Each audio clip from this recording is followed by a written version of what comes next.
Hey guys, welcome back to Nature's Cadence Farm. Today we're going to be working on this Ryobi battery trimmer, and this is a response to a comment I got. You put in the comments you were having trouble getting this in, and all I did was, to put this together the first time was squeeze this and push it right in. But I think I see what's going on. These might not be engaging, and what this does is this keeps this green part inside of this gray part while you rotate it. That's what that 180 degrees says. You can flip it around like that, and then you can use the head in this orientation to edge your sidewalk or whatever with. But what we're going to do here, I'm going to show you possibly something you can try.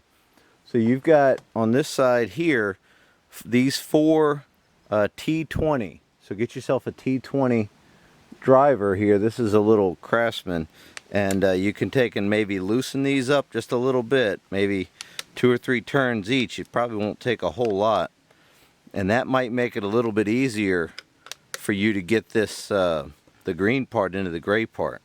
I know you're frustrated and I want to help, so here we go. We're going to try to get this in here. So now that I've gotten this loosened up, you can kind of see that this spreads apart now, so I'm thinking that might help you get it in there. I can understand it's probably a little tight, but you see it just snaps right in there. And then once you get it in there, you can go ahead and tighten these screws down.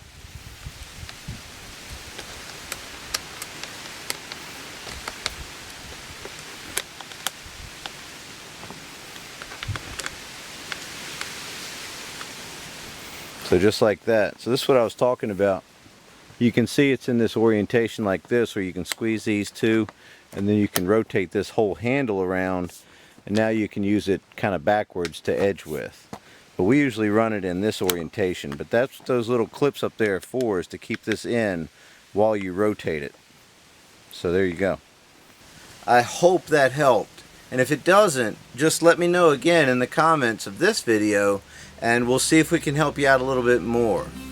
But either way guys, thanks for watching, and we'll see you next time.